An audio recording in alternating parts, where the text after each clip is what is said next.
Hey everyone, I'm Madonna. This is Dave, and here's your tip of the day. So we just did a little chat and we just thought it's about listening with love is our tip of the day. Because it doesn't matter what the discussion is, if we are paying attention with the idea with love in our heart, then it's going to take away the charge that might come from a conversation. That would normally be conflictual. That would normally be a conflict, yeah. So listening with love.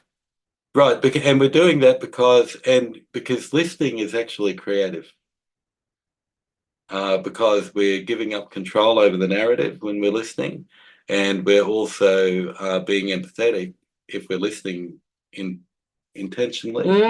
And also that gives us insight into the other person, which helps empathy, which you need to have a good creativity imagination to stand in the shoes of somebody else. Yes. And so one little tool we can use is that Carl Rogers, who's kind of really founded modern counselling, he had this rule. He said if people argue a lot, he goes, or having difficult discussions in a group, he said, if you're in a say 4 people, he goes, and you make this rule, the next person isn't allowed to talk until they summarise clearly what the last person said. Ooh. Well, that would be interesting. So in difficult dialogues, that was his method. And of course, all counsellors use that. Yeah. And so you just listen and then you reflect back what the person said to make sure, not only to make sure you're on the same page with them, but often when people are thinking and you reflect back what they say, it's the first time they've heard it. Yeah, right. They've never heard themselves before. So in dialogue theory of narrative work, it's actually a way to repair broken dialogue channels by learning to listen in a better way, because listening can produce love instead of justice, and it can produce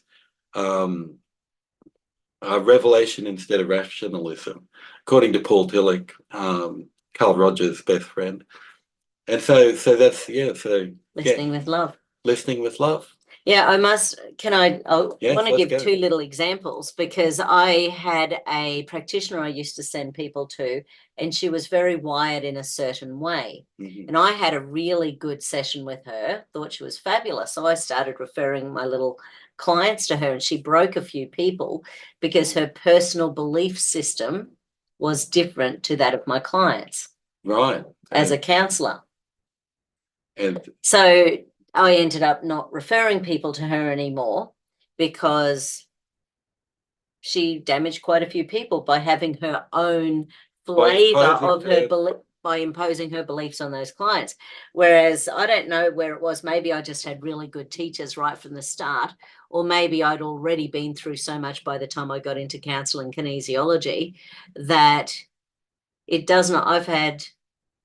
I've had people from jail. I've had people who were sexual molesters. I've had people who beat up a cop. I've had people who were very quick to anger, and other people would be scared of treating them. I've treated everyone. Well, I haven't, but you know what I'm saying.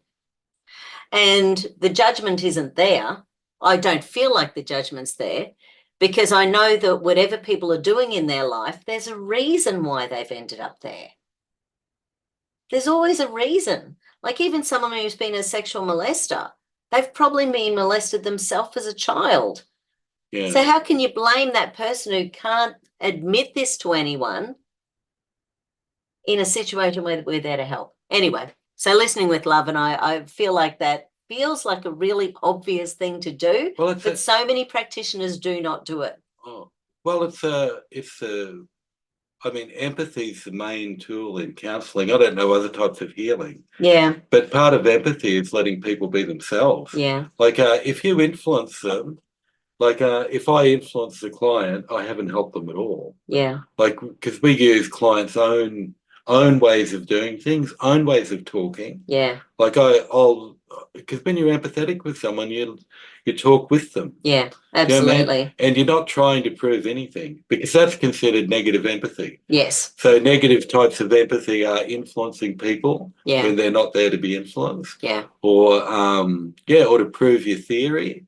I think that was one. I remember studying the negative. Oh no, side I've of- tried to do that the last few years a few times. Awesome.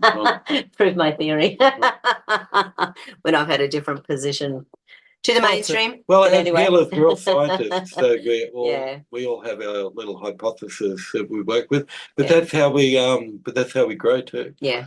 Anyway, so listening with love. Listening with love. Let's go. Tip for the day. Have a good one, everyone. Bye.